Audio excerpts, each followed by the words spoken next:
નમસ્કાર વિદ્યાર્થી મિત્રો, છેલ્લા લેક્ચરમાં આપણે પરમાણુ અને પરમાણુય દળ વિશેની માહિતી જોઈ હતી કે કઈ રીતે વૈજ્ઞાનિકોએ જે છે એ કાર્બનના સમસ્થાનિક C12 નો જે છે એ ઉપયોગ કરી અને અન્ય પરમાણુનું પરમાણુય દળ જે છે તે નક્કી કર્યું.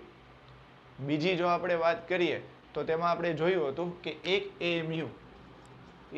AMU બરાબર 1/12 ગુણ્યા C12 પરમાણુનું વજન.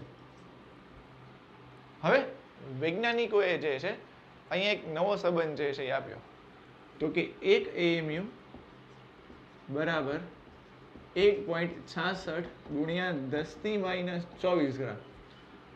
હવે પાછો અહીંયા પ્રશ્ન એવો ઊભો થાય કે જેમ પરમાણુના પરમાણુય દળ નક્કી કર્યા હતા તો આ સંબંધ જે છે એ કઈ રીતે નક્કી થયો?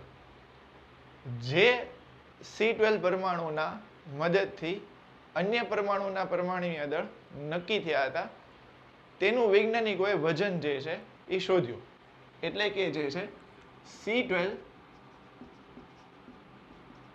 પરમાણુનું જે છે એ વજન જે છે એકાંક જે છે એ આપણને આટલું જે છે જોવા મળ્યું તો કે 1.99 ગુણ્યા 10⁻23 ગ્રામ. ઉપર જે તમને સૂત્ર આપેલું છે તેની અંદર હું કિંમત મૂકું તો 1 AMU બરાબર 1/12 C12 પરમાણુનું વજન તો 1/12 ગુણ્યા 1.99 ગુણ્યા 10⁻23 એટલે 1.99 ગુણ્યા 10⁻23 એટલે 1.66 ગુણ્યા 10⁻24 ગ્રામ. તો આ રીતે જે છે એ આપણને 1 AMU બરાબર 1.66 ગુણ્યા 10⁻24 ગ્રામ એવો જે છે એ સંબંધ મળ્યો. હવે અહીંયાથી જે છે એ નવી રીતની જે છે એ શોધથી, જેમ કે કાર્બન પરમાણુના પરમાણુય દળ ઉપરથી આપણને જે છે એ શું મળ્યું હતું તો કે અન્ય તત્વોના પરમાણુય દળ મળ્યા હતા જેને આપણે AMU તરીકે કહ્યું હતું. તો હવે એનો જ ઉપયોગ કરીને અન્ય જે પરમાણુઓ હતા, જેમ કે આપણે એવું કહીએ કે ઓક્સિજન છે, તે ઓક્સિજન પરમાણુ માટે જે છે એ આપણે આવી રીતે લખી શકીએ કે 16 AMU. જો આપણે આનું મૂલ્ય વજનમાં જોતું હોય તો એની માટે આપણે અહીંયા કરવું પડે 16 ગુણ્યા 1.66 ગુણ્યા 10⁻24 ગ્રામ. અથવા જો આપણે અહીંયા લખીએ કે નાઇટ્રોજન પરમાણુ તો નાઇટ્રોજન પરમાણુ માટે આવું થાય કે 14 AMU બરાબર 14 ગુણ્યા 1.66 ગુણ્યા 10⁻24 ગ્રામ. એટલે કે આ રીતે જે છે એ આપણે અન્ય પરમાણુઓનું વજન પણ જે છે એ નક્કી કરવામાં જે છે એ સરળતા જે છે એ પડી. હવે અહીંયા જે છે એ તમે ખાસ જુઓ તો એક બીજી વસ્તુ કે ઓક્સિજન જે છે એ ઓક્સિજન પરમાણુની જો હું વાત કરું તો એનું પરમાણુય દળ આપણે 16 AMU. હવે આ AMU જે છે તે પરમાણુય દળનો એક એકમ છે. આ જે છે એ આપણને જે છે એ શું સૂચવે છે, ફરીથી એક વખત જે છે એ તમને યાદ દેવડાવી દઉં કે આ જે છે એ પરમાણુય દળ સૂચવે છે.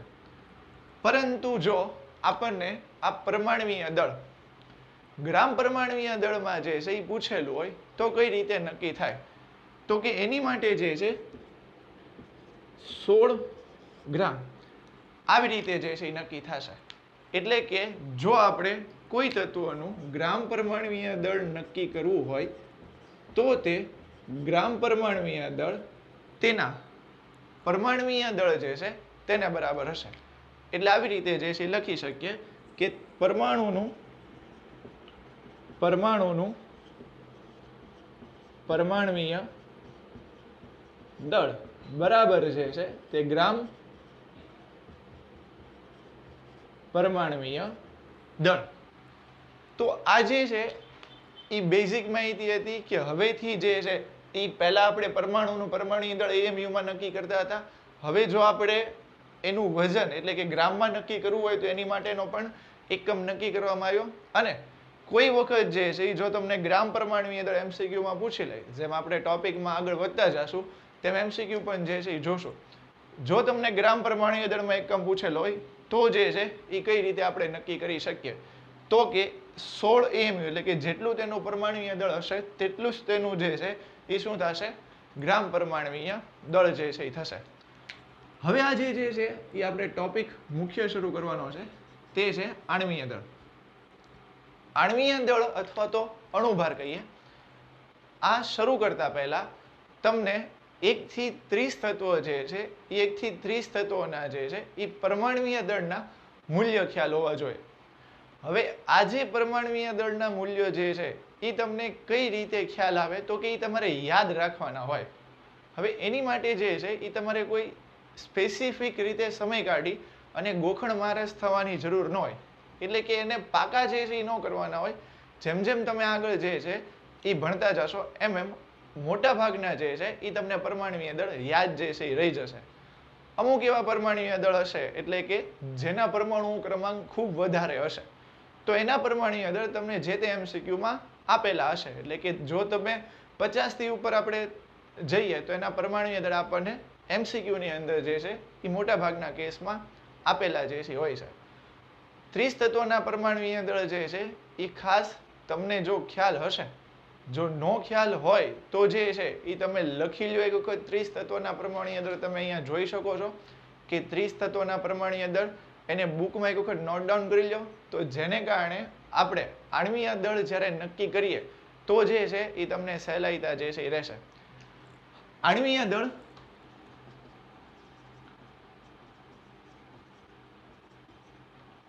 ની જો હું તમને સામાન્ય વાત કરું તો કે આણ્વીય દળ જે છે એ કોને કહેવાય, તો કે પરમાણુય દળના સરવાળાને જે છે એ આપણે શું કરશું, આણ્વીય દળ એવું જે છે એ કહીશું. એટલે કે કોમન વ્યાખ્યા જે છે એની કાંઈક આવી રીતે જે છે લખી શકાય કે પરમાણુય દળના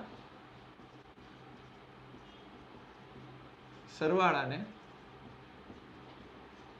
આણ્વીય દળ કહે છે. જેમ કે આપણે પહેલું જે છે એ ઉદાહરણ જે છે જોઈએ. ધારો કે આપણી પાસે જે છે એ H2 અણુ હોય અને જો આપણને H2 અણુનું આણ્વીય દળ નક્કી કરવાનું કે તો જે છે એ કઈ રીતે થાય, H2O. હવે ખાસ જે છે એ તમે ફરીથી જોશો તો કે હાઇડ્રોજનનું પરમાણુય દળ જે છે એ કેટલું છે, 1. તો કે હાઇડ્રોજનનું પરમાણુય દળ જે છે એ કેટલું છે, તો કે 1 AMU. અને ઓક્સિજનનું પરમાણુય દળ જે છે એ તમને કેટલું આપેલું છે, 16 AMU. એટલે જે છે અહીંયા તમે કિંમત મૂકશો તો H2O. હવે ખાસ ધ્યાન એક વસ્તુ અહીંયા રાખજો કે અહીંયા જે છે હાઇડ્રોજન તમને કેટલા આપેલા છે, 2. તો આ આવી રીતે જે છે એ તમારે લખવાનું થશે કે 2 ગુણ્યા 1 પ્લસ 16. હવે આ જે 16 જે છે એ 16 તમને ઓક્સિજનનો પરમાણુય દળ જે છે એ દર્શાવે છે. આ 2 જે છે એ હાઇડ્રોજન પરમાણુ તમને 2 આપેલા છે તે જે છે એ દર્શાવે છે. અને 1 જે છે એ હાઇડ્રોજનનું પરમાણુય દળ છે. હવે આવું તો તમને આવડે કે 2 ગુણ્યા 1 હોય તો શું થાય, એની માટે કેલ્ક્યુલેટરનો ઉપયોગ કરવો પડે નહીં. તો કે 2 ગુણ્યા 1 પ્લસ 16 જે છે એ તમે અહીંયા કરો એટલે કેટલું થઈ જશે, 18. હવે અહીંયા વસ્તુ જોવાની, જેમ કે આપણે પરમાણુ હોય તો એ પરમાણુના પરમાણુય દળને દર્શાવવા માટે જે છે એ આપણે કોનો ઉપયોગ જે છે કરતા હતા, તો કે AMU સંજ્ઞાનો ઉપયોગ કરતા હતા. પણ ધારો કે કોઈ અણુના આણ્વીય દળને જો આપણે દર્શાવવું હોય તો એની માટે જે છે એ આપણે U જે છે એનો ઉપયોગ કરીએ. એટલે કે અહીંયા એવું લખી શકાય કે H2O નું જે છે એ આણ્વીય દળ જે છે એ કેટલું થશે, તો કે 18U. ખાસ આ વસ્તુ ધ્યાન રાખજો, એમસીક્યુમાં આવી રીતે જે છે એ તમને એકમોમાં ફેરફાર કરીને રમત રમાડી શકે. 1 AMU એ પરમાણુય દળ દર્શાવશે, 1 U એ તમને જે છે એ શું દર્શાવશે, આણ્વીય દળ. હજી જે છે એક આપણે ઉદાહરણ જે છે લઈએ સિમ્પલ HCl નું. જાતે આણ્વીય દળ નક્કી કરવાની જે છે એ ટ્રાય કરો. હાઇડ્રોજન જે છે એનું થશે 1 AMU, Cl નું થશે 1 AMU. તો જો હવે અહીંયા હું HCl માટે જે છે એ લખું તો હાઇડ્રોજનનું જે છે એ કેટલું થશે 1 પ્લસ HClનું જે છે કેટલું થશે તો કે 35.5 એટલે ઓવરઓલ જે છે કેટલું થશે 36.5 U. એટલે HClનું જે આપણને આણ્વીય દળ જોવા મળશે એ કેટલું હશે 36.5.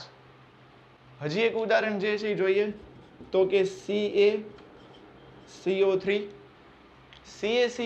જે છે એમાં જે Ca છે એનું 40 AMU, કાર્બન જે છે એ 12 AMU, ઓક્સિજન જે છે એ કેટલું થઈ જશે 16 AMU. તો હવે જો અહીંયા તમે લખો તો આવી રીતે જે છે લખી શકાશે કે CaCO3 બરાબર Ca માટે જે છે એ કેટલું છે તો કે 40 એ એક જ છે એટલે અહીંયા ખાલી જે છે એ 40 થશે પ્લસ જે છે એ 12 પ્લસ હવે અહીંયા ખાસ જે છે એ તમારે ધ્યાન રાખવાનું થાય તો કે આ જે 3 છે એ 3 ઓક્સિજનના પરમાણુ છે એની માટે 3 ગુણ્યા 16 બરાબર 40 પ્લસ 12 પ્લસ કેટલા થઈ જશે 48 ઇઝ ઇક્વલ ટુ 100 U. એટલે CaCO3 નું જે તમને આણ્વીય દળ જે છે એ જોવા મળશે કેટલું હશે 100 U જે છે એ તમને જોવા મળશે. હવેની પછી જે છે એ આગળ એક ઉદાહરણ જે છે આપણે લઈએ તો કે CuCl2. હવે જે છે એ CuCl2 માટે જે છે એ જો તમારે નક્કી કરવું હોય તો કોપરનું જે છે એ તમને પરમાણુય દળ અને કેલ્શિયમનો જે છે એ પરમાણુય દળ તમને ખ્યાલ હોવો જોઈએ. જેમ આ મેથડથી જ આપણે જે છે અહીંયા કરવાનું છે તો કે Cu માટે જે છે એ તમે જોશો તો થઈ જશે 63.5 AMU અને Cl માટે જે છે એ થશે 35.5 AMU. એટલે જો ઓવરઓલ તમે CuCl2 માટે લખશો તો શું થઈ જશે તો કે Cu માટે જે છે એ થશે 63.5 પ્લસ હવે અહીંયા ખાસ જોવાનું છે કે ક્લોરીન કેટલા છે આપણી પાસે 2 પરમાણુ છે તો 2 ગુણ્યા 35.5 બરાબર 134.5 U જે છે એ કોનું થશે CuCl2 માટે થશે. અહીંયા મેં સીધું એક સ્ટેપ જે છે લખ્યું છે તો કે ખાસ યાદ રાખજો તો કે 35.5 ગુણ્યા 2 જે છે એટલે કેટલું થઈ જશે તો કે 71 જે છે એ થશે. એટલે આનું મૂલ્ય થશે 71 અને આ 63.5 બંનેનો સરવાળો કરશો એટલે તમને 134.5 એવું મૂલ્ય મળશે. એક બીજું ઉદાહરણ જોઈએ તો કે H2SO4. તો કે H2SO4 માં જે છે એ ખાસ અહીંયા તમે ધ્યાન રાખશો તો કે હાઇડ્રોજન જે છે એ થઈ જશે 1 AMU, સલ્ફર જે છે એ થઈ જશે 32 AMU ને ઓક્સિજન જે છે એ થઈ જશે તો કે 16 AMU. અહીંયા તમારે સૂત્રમાં ખાલી કિંમત જ મૂકવાની છે તો કે H2SO4 માં હાઇડ્રોજનના 2 પરમાણુ છે એટલે 2 ગુણ્યા એનું પરમાણુય દળ પ્લસ સલ્ફર જે છે એનું પરમાણુય દળ પ્લસ 4 ઓક્સિજનના પરમાણુ છે ગુણ્યા 16. હવે જે છે અહીંયા ખાસ તમે જોશો તો 2 પ્લસ 32 પ્લસ કેટલું થઈ જશે 64. એટલે H2SO4 માટે જો તમે અહીંયાનો સરવાળો કરો તો કેટલું થઈ જશે 98 U. તો આ રીતે જે છે એ આપણે આણ્વીય દળ જે છે એના ઉદાહરણ જે છે એ થોડા ઘણા જે છે જોયા. આવી રીતે જે છે એ તમારે ખાલી જે ટ્રાય કરવાની છે એ ટ્રાય કરવાની છે મીઠું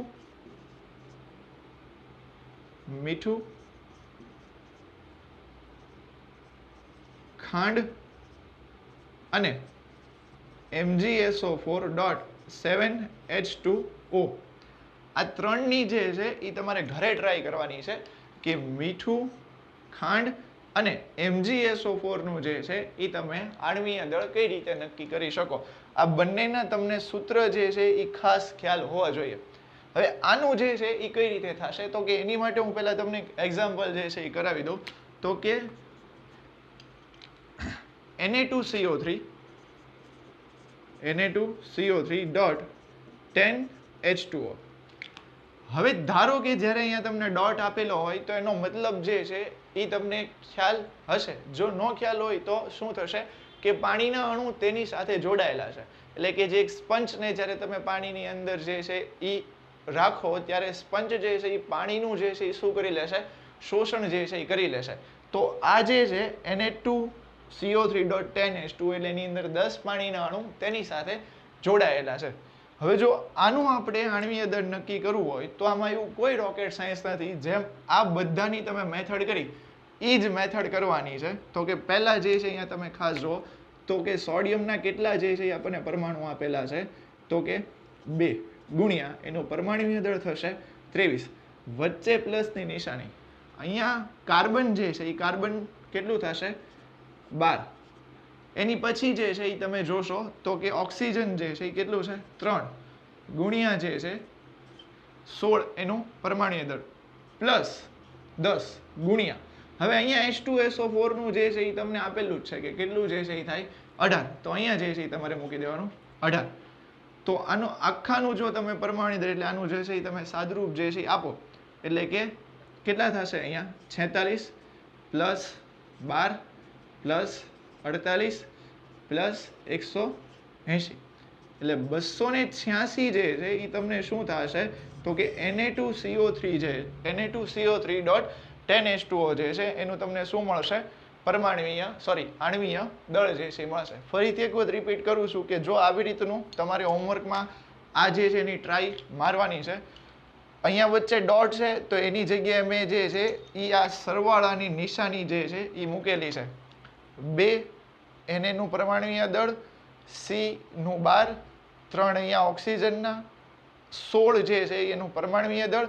અહીંયા ડોટ છે તો એની માટે મેં મૂક્યું પ્લસ, 10 જે છે એ H2O ના અણુ છે એનું તમને આણ્વીય દળ જે છે એ ખબર છે 18.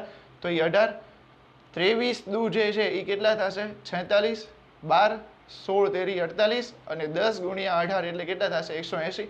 ત્રણેયનો સરવાળો થશે 286. તો આજે જે છે આપણે આણ્વીય દળ જે છે એની વાત કરી. આ આણ્વીય દળ જે છે એ ખૂબ જ જે છે આ ચેપ્ટરમાં જે છે ઉપયોગી થશે. એટલે શરૂમાં આપણે 2 ટોપિક મુખ્ય જોઈ લીધા, પરમાણ્વીય દળ અને આણ્વીય દળ. હવે પછીના જે છે ટોપિક આ ચેપ્ટરના ખૂબ જ ઉપયોગી જે છે એવા ટોપિક જે છે શરૂ થશે. આ 2 ટોપિક એટલે લીધા કેમ કે જ્યારે આપણે આગળ મોલની વાત કરશું તો એમાં તમને પરમાણ્વીય દળ અને આણ્વીય દળ વિશેનો ખ્યાલ થોડો ઘણો હોવો જોઈએ.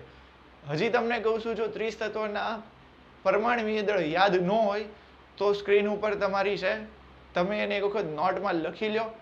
10મા ધોરણની જો તમારી પાસે ટેક્સ્ટ હોય તો એની અંદરથી જે છે એ તમે જે તમને સંયોજનો આપેલા હોય એ સંયોજનોના પરમાણ્વીય દળ જે છે એની મદદથી એટલે કે આણ્વીય દળ શોધવાની જે છે એ તમે પ્રેક્ટિસ જે છે એ કરો.